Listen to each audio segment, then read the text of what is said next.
वह व्यक्ति जो सब कुछ जान लेता है, अच्छी तरह से विचार कर लेता है, अपने संशयों को मिटा देता है, संदेह से रहित हो जाता है, वह व्यक्ति ही सच्ची श्रद्धा का हकदार होता है। हम में से अधिकतर लोग ऐसे हैं जिन्होंने परम पूज्य बाबा साहब डॉक्टर भीमराव अम्बेडकर के हमारे ऊपर किए गए उपकारों का बदला चुकाने के लिए बुद्ध के धर्म को ग्रहण कर लिया है। हम में से बहुत से लोग ऐसे हैं जिन्होंने मंचों के माध्यम से बौद्ध धर्म की महिमा सुनकर उसे अपना लिया, लेकिन हम में से अधिकतर जो यक्ष को, जो आल्वक को एक राक्षस समझते हैं, बुरा इंसान समझते हैं, मैं ये समझता हूँ कि वह आल्वक बनने की भी योग्यता नहीं रखते हैं। आल्वक ने सबसे पहले जो प्रश्न बुद्ध से किए, उनसे यह पता लगता है कि उसने बुद्ध के धम्म के विषय में पूरी जानकारी ली, बुद्ध की योग्यता की पूरी जानकारी ली, अपने भीतर पैदा हुए हर संशय को, हर संदेह को मिटा लिया। उसके बाद ही उसने बुद्ध की शरण ग्रहण की।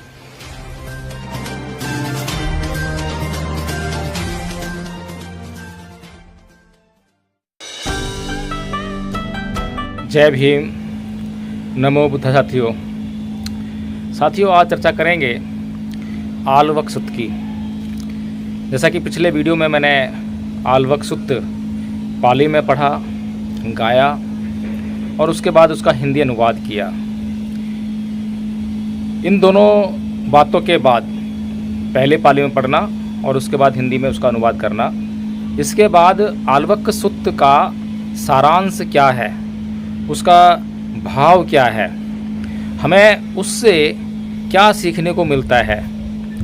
आल्वक, जहाँ तक भारतीय परंपरा, भारतीय सोच की बात है, आल्वक एक यक्ष है और यक्ष के बारे में बहुत ही गलत धारणाएं समाज में प्रचारित और प्रसारित की गई हैं कि यक्ष जो हैं बहुत ही बुरे इंसान, देव, राक्षस कुछ भी होते हैं, लेकिन वो लोग जो है बहुत बुरे होते हैं। वो बच्चों को खा जाते हैं और बड़ों को भी बहुत नुकसान पहुंचाते हैं। कुल मिलाकर वो समाज की दृष्टि से वे उचित नहीं हैं। लेकिन जो आल्वक सुत्त जब हम पढ़ते हैं तो उसमें हम पाते हैं कि आल्वक जब उसके भवन में भगवान बुद्ध आते हैं तो पहले उनको बोलता है कि हे समण, तू बाहर जा। तो भगवान बुद्ध बिना कुछ कहे, बिना उसका कुछ प्रतिरोध किए चुपचाप बाहर चले आते हैं। फिर वह आल्वक कहता है कि हे समण, भीतर आ। तब भी बुद्ध जो है बिना कुछ कहे चुपचाप भीतर आ जाते हैं। दूसरी बार वो वही कहता है कि हे समण, बाहर जा। बुद्ध बाहर चले जाते हैं। हे समण, भीतर आ। बुद्ध भीतर आ जाते हैं। तीसरी बार वही कहता है, हे बुद्ध, बाहर जा। बाहर चले जाते हैं। हे समण, भीतर आ। भीतर आ जाते हैं। 3 बार जैसा आल्वक ने कहा वैसा अनुसरण बुद्ध ने किया। उसमें किसी प्रकार का प्रश्न, किसी प्रकार का प्रतिरोध बुद्ध ने आल्वक के प्रति नहीं दिखाया। लेकिन चौथी बार जब आल्वक फिर से वही बात कहता है कि हे समण, तू बाहर जा, तो बुद्ध इस बार उससे कहते हैं कि हे आल्वक, अब तुझे जो करना है वो तू कर ले, लेकिन अब मैं बाहर नहीं जाऊंगा। तो आल्वक फिर बुद्ध से कहता है कि मैं प्रश्न पूछूंगा, अगर मेरे प्रश्नों के सही सही उत्तर नहीं दिए तो मैं तेरे चित्त को पागल कर दूंगा, तेरे हृदय को फाड़ दूंगा और तेरे पैर पकड़कर इस नदी के पार फेंक दूंगा। तो बुद्ध उससे कहते हैं कि हे आल्वक, इस लोक में, उस लोक में, देवों में, समणों में, ब्राह्मणों में ऐसा कोई भी नहीं है जहाँ तक मैं देख पाता हूँ कि कोई मेरे चित्त को पागल कर दे, मेरे हृदय को फाड़ दे और मेरे पैर पकड़कर नदी के पार मुझे फेंक दे। लेकिन फिर भी तू प्रश्न कर, मैं तेरे प्रश्नों के समुचित उत्तर दूंगा। उसके बाद आल्वक बहुत ऊंचे ऊंचे प्रश्न करता है, जैसे कि पुरुषों का श्रेष्ठ धन क्या है, क्या करने से सुख की अनुभूति होती है, कौन सा रस सबसे उत्तम है, कैसा जीवन सर्वश्रेष्ठ है। इस तरह के ऊंचे ऊंचे प्रश्न करने के बाद बुद्ध उसके सभी प्रश्नों का समुचित उत्तर देते हैं और प्रश्नों की श्रृंखला जब थमती है तो बुद्ध उस आल्वक से कहते हैं कि हे आल्वक, यदि तुझे मेरे द्वारा दिए गए उत्तरों पर, जवाबों पर कोई संदेह हो, तुझे ऐसा लगता हो कि ये सही नहीं है, तो तू समणों में और ब्राह्मणों में जाकर पूछ सकता है। तो आल्वक उनसे कहता है कि हे तथागत, मैंने अपने से जान लिया है कि ये सारे जो आपने जवाब दिए हैं, उत्तर दिए हैं मेरे प्रश्नों के, ये सभी ठीक हैं। फिर उसके बाद आल्वक कहता है कि तथागत मेरे भवन में मुझ पर उपकार करने के लिए पधारे हैं, मेरा कल्याण करने के हेतु पधारे हैं, और मैंने आपके धर्म को जान लिया है और अब मैं नगर नगर, शहर शहर, गांव गांव अब आपके धर्म का प्रचार और प्रसार करूंगा। तो साथियों, ये जो कहानी हम लोगों ने सुनी, समझी, इससे हम क्या संदेश लें? आल्वक नाम का जो यक्ष है उसको बहुत बुरा इंसान हम कहकर सर्वत्र प्रचारित कर सकते हैं कि यक्ष ऐसे होते हैं, आल्वक इतना बुरा इंसान था, ऐसा था, वैसा था। लेकिन उसमें पॉजिटिव क्या चीज़ है, किस चीज़ को हम जो समझने का प्रयास करें? जहाँ तक मैं समझ पाता हूँ, जब मैंने पहली बार आल्वक सूत्र सुना तो उस वक्त मेरे भीतर एक प्रश्न पैदा हुआ कि हमारे आसपास कितने आल्वक हैं? क्या मैं स्वयं आल्वक हूँ? आल्वक ने क्या किया? आल्वक चाहता तो वो बुद्ध के धर्म को ऐसे स्वीकार कर लेता और फिर बुद्ध जैसा कहते वैसा करता रहता, लेकिन नहीं।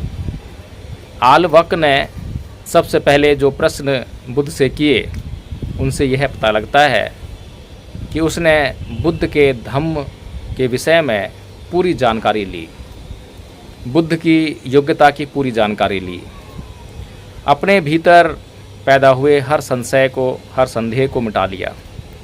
उसके बाद ही उसने बुद्ध की शरण ग्रहण की।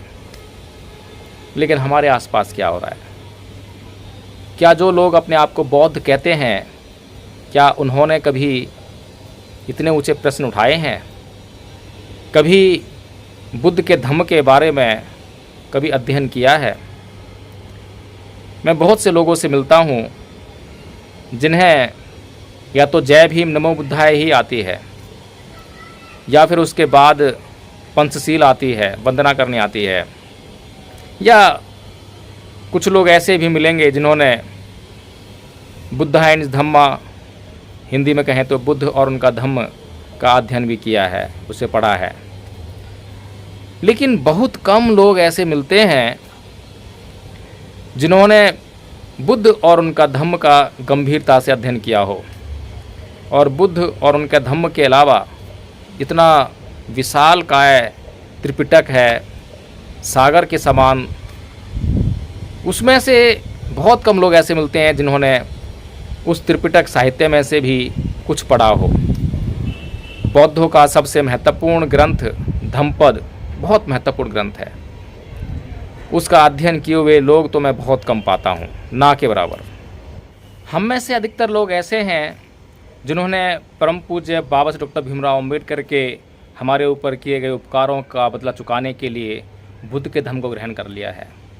हम में से बहुत से लोग ऐसे हैं जिन्होंने मंचों के माध्यम से बौद्ध धर्म की महिमा सुनकर, बौद्ध धर्म का महिमा मंडन सुनकर उसे अपना लिया। लेकिन हम में से अधिकतर जो यक्ष को, जो आल्वक को एक राक्षस समझते हैं, बुरा इंसान समझते हैं, मैं ये समझता हूँ कि वह आल्वक बनने की भी योग्यता नहीं रखते हैं। मैं ये समझता हूँ कि हमें अपने जीवन में हर पल आल्वक बने रहना चाहिए। यदि हम हर पल आल्वक बने रहेंगे तो उसके दो फायदे होंगे। पहली बात तो ये कि यदि हम देखें कि आलवक जिसने बुद्ध को यह कहा कि यदि तू मेरे प्रश्नों का उत्तर नहीं दे पाया तो मैं तेरे चित्त को पागल कर दूंगा, तेरे हृदय को फाड़ दूंगा, तुझे तेरे पैर पकड़कर इस नदी के पार फेंक दूंगा। अगर ऐसी वृत्ति, इसका मतलब ऐसा नहीं है कि आप इतने हिंसक हैं, ये हिंसा की प्रवृत्ति हो, ऐसा नहीं है। इसका दूसरा अर्थ भी हम ले सकते हैं कि हमारे समाज में आज नाना प्रकार के विचार आप लोगों के सामने आते होंगे, बहुत सारी विचारधाराएं आती होंगी, बहुत सारे पंथ आते होंगे, बहुत सारे सत्संग आते होंगे। आलवक के समय में भी 62 प्रकार के पंथ थे। तो मैं ये सोचता हूँ कि यदि वे 62 प्रकार के पंथ यदि आलवक के सामने आए होते तो वे निश्चय से वो नष्ट हो गए होते और केवल बुद्ध का ही पंथ बचता, बुद्ध का ही धम्म बचता।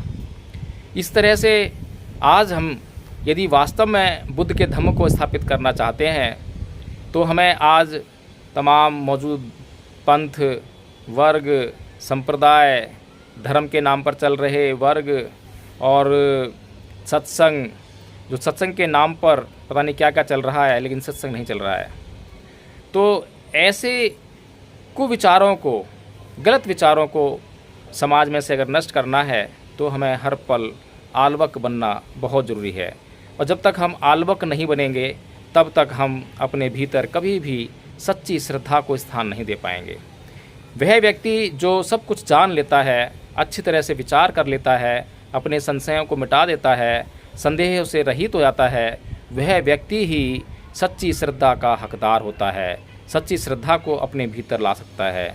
इसीलिए साथियों, इस वीडियो का बनाने का जो मेरा उद्देश्य था वो यही था कि आप लोग समझ सकें कि हम अपने जीवन में प्रश्नों को बहुत बड़ा स्थान दें। सबसे पहले हम हर बात के बारे में प्रश्न करें, छानबीन करें और उस छानबीन के बाद जो परिणाम हमारे सामने आए उन्हें ही हम स्वीकार करें।